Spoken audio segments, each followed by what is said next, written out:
Baik, Ibu akan memulai pembelajaran pada hari ini. Assalamualaikum warahmatullahi wabarakatuh. Waalaikumsalam warahmatullahi wabarakatuh. Bagaimana kabar murid-murid semuanya? Apakah sehat semuanya? Alhamdulillah baik, Bu. Alhamdulillah baik, Sehat, Bu. Bu. Baik. Semoga dalam keadaan sehat walafiat semuanya, karena masih dalam keadaan pandemi. Pembelajaran hari ini kita mulai secara daring, karena masih tidak bisa offline, jadi kita tatap muka seperti ini dulu. Sebelum memulai pembelajaran pada hari ini, alangkah baiknya kita memulai doa terlebih dahulu. Mbak Nur Asia, silakan memulai doa ya. Baik, Bu. Sebelum memulai pembelajaran hari ini, langkah baiknya kita berdoa terlebih dahulu sesuai dengan keyakinan masing-masing. Berdoa mulai.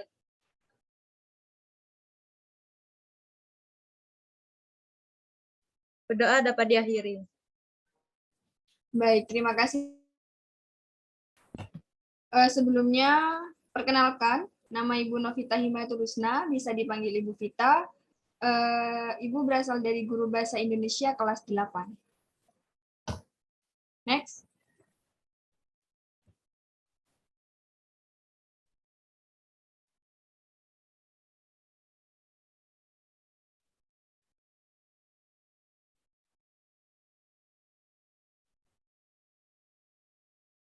Oke, pembelajaran yang akan kita bahas pada hari ini yaitu mengenai drama-drama kehidupan.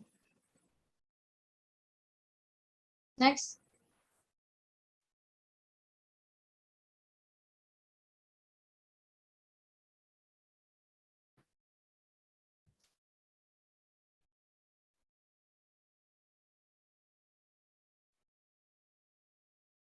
Sebelum itu, apa sih dan mengapa kita harus belajar drama?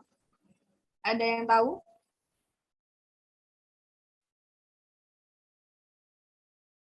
Apakah suara saya terdengar? Terdengar, Bu. Saya boleh Ya. jawab, Bu? Ya, silakan, Mbak. Kenapa kita harus belajar drama? Karena saya cita-cita jadi artis, Bu. Kan harus tahu drama kayak gimana, Bu. Oke, Mbak. Nurasia, suaranya terputus-putus ya. Bagaimana, Mbak? Bisa diulangi kembali? Alasan kenapa kita harus belajar drama itu mungkin karena cita-cita saya pengen jadi artis gitu, Bu. Jadi kan harus belajar drama dulu. Oke, bisa. Yang lain mungkin? Mbak Uswatu? Mengapa kita harus belajar drama? Atau Mas Aditya? Agar pas pentas seni bisa nampilin drama, Bu.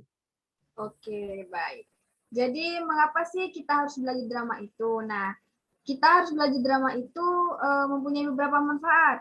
Misalkan nih, yang pertama itu kita bisa mendapatkan drama sebagai menambah pengetahuan kita. Kenapa kok menambah pengetahuan? Drama itu menyajikan sebuah fakta tentang kehidupan yang dikemas dengan bahasa fiksi. Berbeda ketika kita belajar seperti materi sejarah atau biologi. Fakta dalam teks drama itu bersifat implisit. Nah, masuk implisit di sini artinya terkandung di dalamnya atau dinyatakan secara tidak jelas.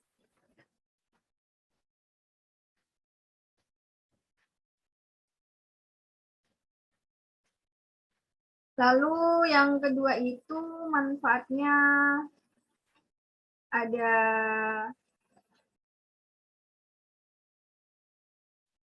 sebagai terampil berbahasa. Jadi melalui drama itu kita dapat terampil dalam berbahasa, baik itu dalam bahasa Indonesia yang kita gunakan dan dalam bahasa daerah yang kita gunakan.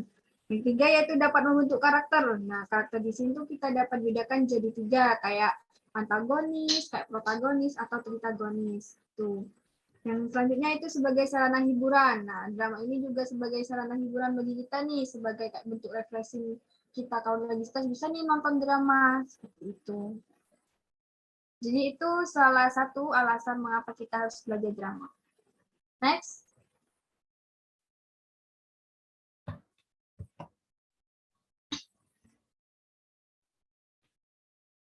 Nah, selanjutnya yaitu definisi drama itu sendiri. Definisi drama ini kita bagi menjadi dua pendapat, yaitu menurut ahli seni Handayani dan menurut KBBI.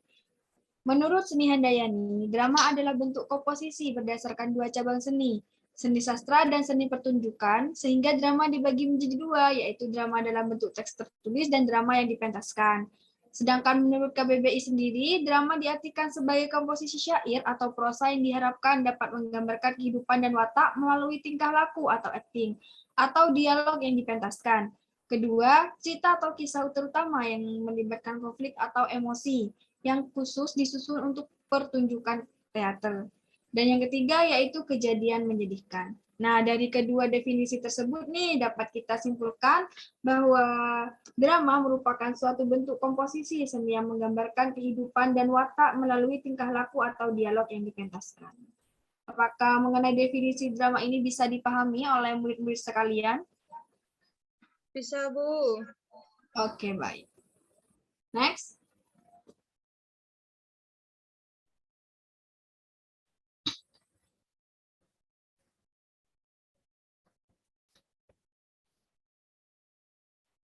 Nah, selanjutnya tentang ciri-ciri utama drama. Ciri-ciri utama drama itu kita bagi menjadi tiga. Yang pertama itu berupa cerita, yang kedua berbentuk dialog, yang ketiga bertujuan untuk dipentaskan.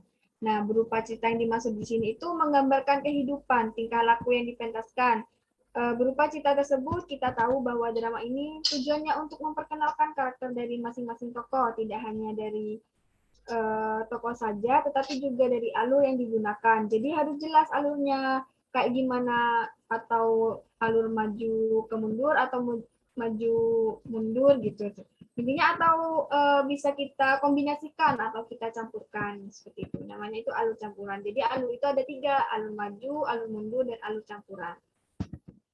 Selanjutnya yaitu berbentuk dialog. Nah, maksud dari berbentuk dialog ini berupa percakapan dari dua orang atau lebih dalam sebuah drama yang dipentaskan.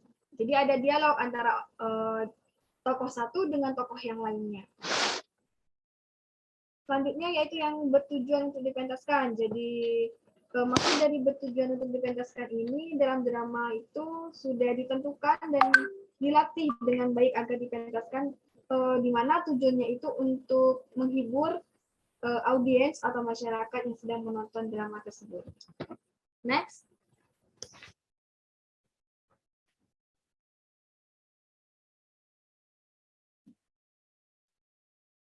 Selanjutnya mengenai karakteristik drama.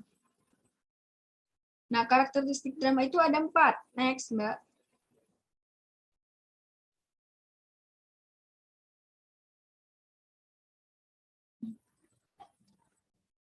Ada 4.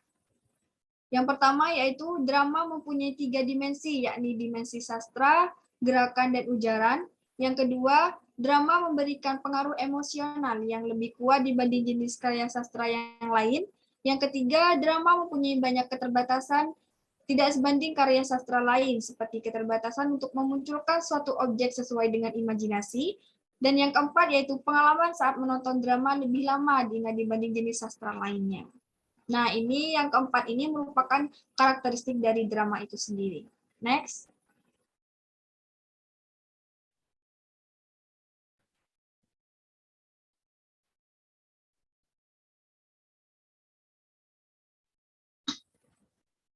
Selanjutnya mengenai unsur-unsur drama. Unsur-unsur drama itu kita bagi menjadi 5.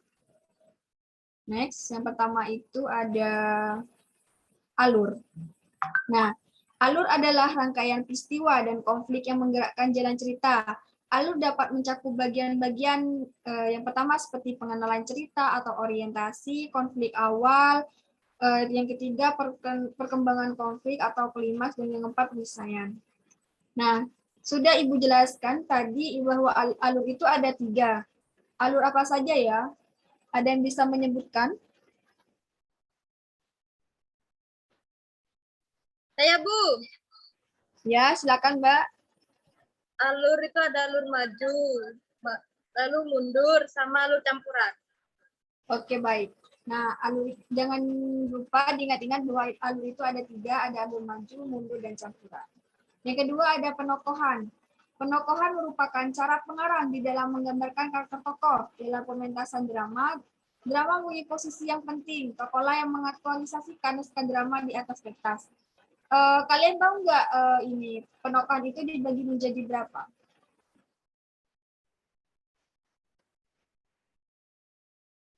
Penokohan itu dibagi menjadi 3, yang seperti tokoh antagonis, protagonis, dan tritagonis. Kalau antagonis itu penokohan yang baik, kalau protagonis itu penokohan yang, mohon maaf, kalau antagonis itu penokohan yang jahat, kalau protagonis penokohan yang baik, kalau tritagonis itu dapat kita sebut dengan tokoh figuran. Selanjutnya mengenai dialog. Dalam sebuah dialog itu sendiri ada 3 elemen yang tidak boleh dilupakan. Ketiga elemen tersebut adalah tokoh, wawancan, dan keramanggung. Yang keempat yaitu ada latar. Latar adalah keterangan mengenai ruang dan waktu. Penjelasan latar dalam drama dinyatakan dalam petunjuk pementasan. Latar itu ada 3. Siapa yang bisa menyebutkan? Mungkin Mbak Uswatu Nasana?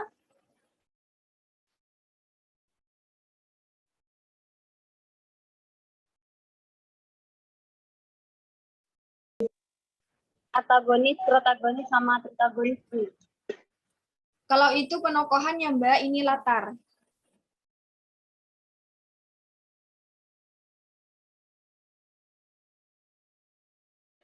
Mohon maaf Bu, tidak dengar di sini hujan deras Bu. Ya, nggak apa-apa Mbak.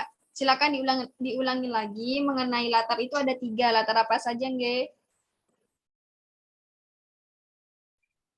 Waktu, tempat, dan suasana. Oke, baik. Jadi latar itu dibagi menjadi 3, yaitu ada latar waktu yang mendefinisikan tentang waktu, kayak waktu pagi, sore, siang, dan sebagainya. Ada latar tempat, nah di mana kejadian tersebut disajikan, mungkin di sekolah, di rumah, atau di kampus, seperti itu. Yang ketiga itu ada latar suasana yang kayak suasana sedih, senang, nah, seperti itu. Itu namanya itu latar. Yang kelima itu ada bahasa.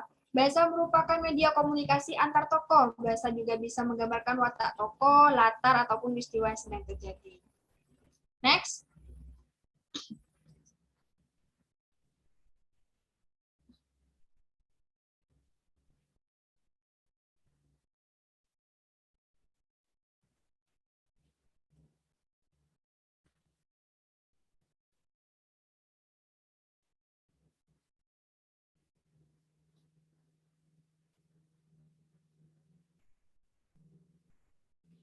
Selanjutnya yaitu ada macam-macam drama.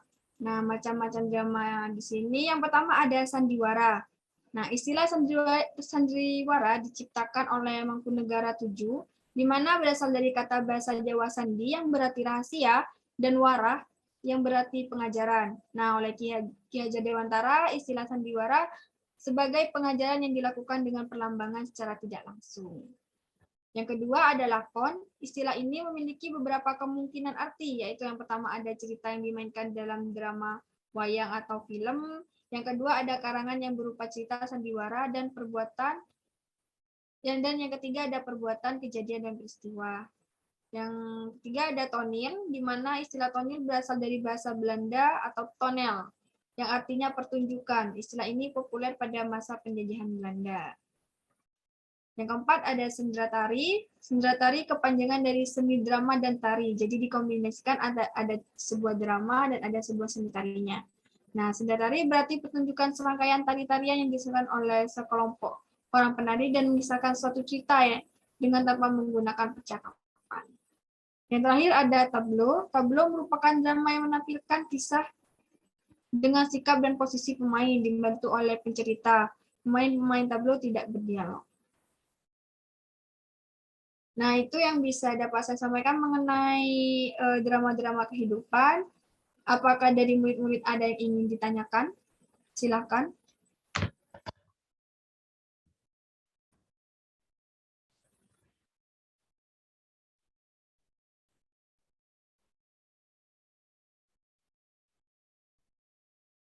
Apakah ada yang ingin ditanyakan? Mungkin belum ada, Bu. Belum ada ya? Baik, kalau tidak ada, Ibu akhiri saja pembelajaran pada hari ini.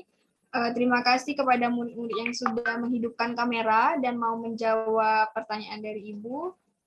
Semoga pembelajaran pada hari ini bermanfaat bagi kita semua. Mohon maaf apabila ada kesalahan kata dari saya. Untuk penugasan, saya akan memberikan tugas di buku paket buku siswa ya. Silakan dibuka buku paketnya pada halaman 204 dan 200 sebentar dan 207. Silakan dibaca terlebih dahulu, dipahami dan dikerjakan. Untuk pengumpulannya nanti saya akan share di grup. Di grup WA nggih. Baik, Bu. Ya, tugasnya bisa dipahami ya. Bisa, Bu. Ya, baik. Terima kasih Mbak Nurasia responnya. Baik, Ibu akhiri untuk pembelajaran pada hari ini. Terima kasih. Wabillahi taufiq wal hidayah. Wassalamualaikum warahmatullahi wabarakatuh. Waalaikumsalam warahmatullahi wabarakatuh.